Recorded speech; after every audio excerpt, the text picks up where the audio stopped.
y ojalá que no llegue a tocar este año el fondo de salarios. Normalmente las grandes depresiones han tenido como resultado de que se atrasen los salarios del sector público 1, 2 y hasta 3 meses.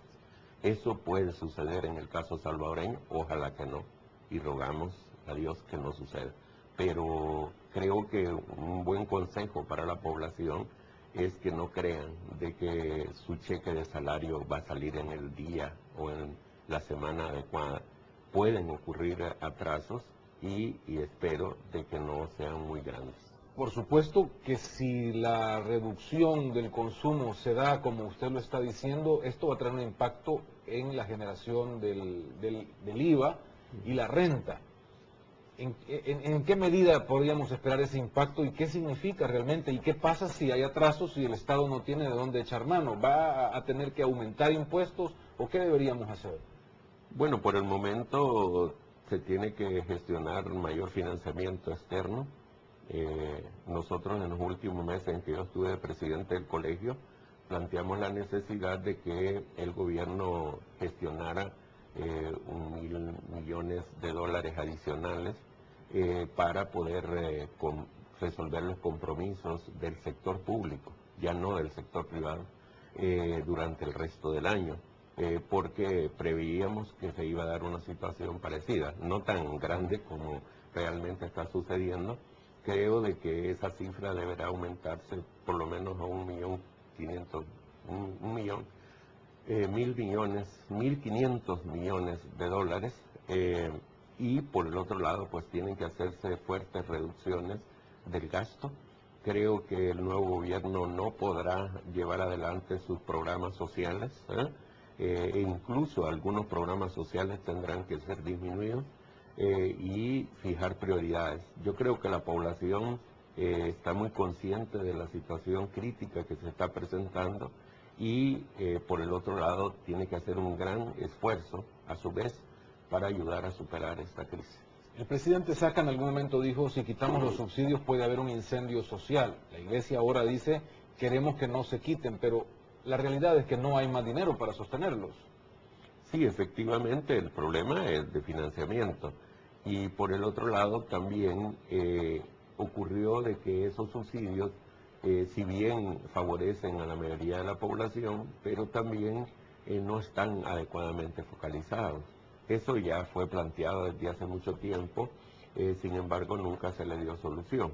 Así es que ahora la única salida es de que se terminen esos subsidios y que el sistema de precios funcione con mayor normalidad, dado de que eso lo que está haciendo es deformando un poco la situación de mercado y eso da malas señales para el resto del sector empresarial.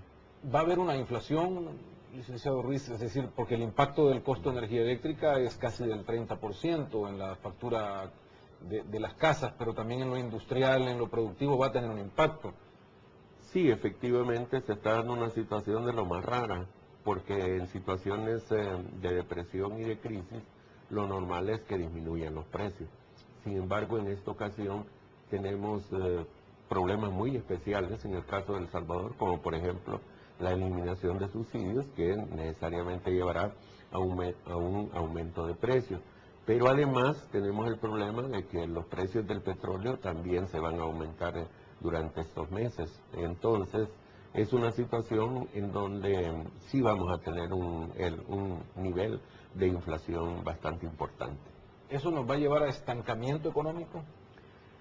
Pues efectivamente, el problema de las crisis llevan a una situación donde no se puede despegar y eso es lo que nosotros le llamamos estancamiento en la crisis, estancamiento ahí abajo, en el fondo. Es como cuando uno, digamos, se está ahogando y siente como que lo jala para abajo y uno quiere salir y se le impide y se le hace difícil salir. Entonces es una situación bastante compleja. Realmente nosotros los economistas teníamos muchos años de no, por lo menos en mi generación, no logramos ver algo parecido. Desde los años 60 que yo ejerzo como profesionalmente, había visto situaciones críticas, pero nunca semejante a esta. Bueno, solo la historia económica nos muestra que en los años 30 se dio una situación así, con una cosa bien especial. La crisis mundial fue en el año 29, en el crash de la bolsa de valores y todo en Nueva York, y a nosotros nos pegó fuertemente en el 30-31, o sea, con una tardanza de aproximadamente año y medio, 2 años. Ahora, la crisis se nos está transmitiendo en aproximadamente 4 o 5 meses. Después de un acontecimiento en los mercados de Estados Unidos, nosotros estamos viendo la crisis aquí, cómo nos impacta 4 o 5 meses después. Claro, esto es por el problema de, ha aumentado, digamos, las relaciones económicas con los Estados Unidos.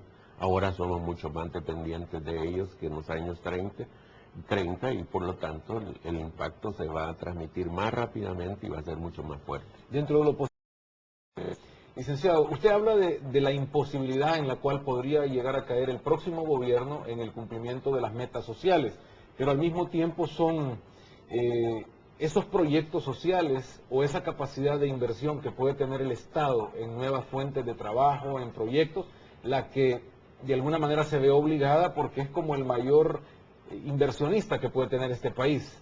¿Cómo entonces entender lo que va a pasar si no va a poder y estos vienen a ser la posible esperanza de solución al problema económico? El problema es que nuestro país se encuentra maniatado, con el proceso de dolarización.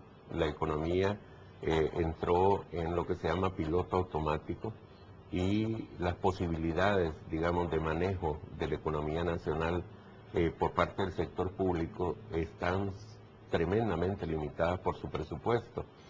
Nosotros hemos venido con déficit presupuestario durante todas estas décadas anteriores y nuestro nivel de endeudamiento es bastante elevado, incluso más del que yo creía.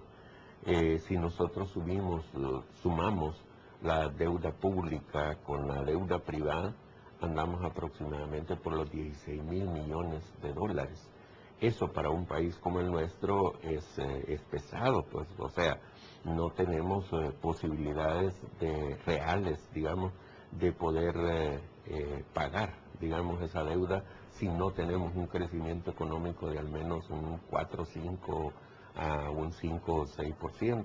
Sin embargo, hay que hacer el esfuerzo, pero el gobierno tiene muy pocas posibilidades de actuar. Todavía no se sabe la verdadera situación en que este gobierno va a dejar las arcas públicas.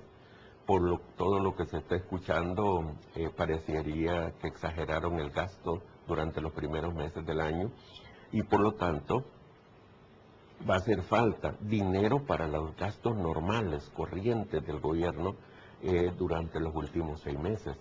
Eso va a obligar incluso a endeudarse más al gobierno para cuestiones que no tienen que ver con la crisis, sino que simplemente porque se gastó mucho ahora por el asunto de las elecciones. O sea, el gobierno trató de hacer cosas y de terminar cosas y por lo tanto gastó más de lo que estaba previsto dentro del programa. Además, resulta de que toda la programación que se hizo desde el punto de vista del presupuesto está basada sobre la base de un crecimiento de un 3.3%.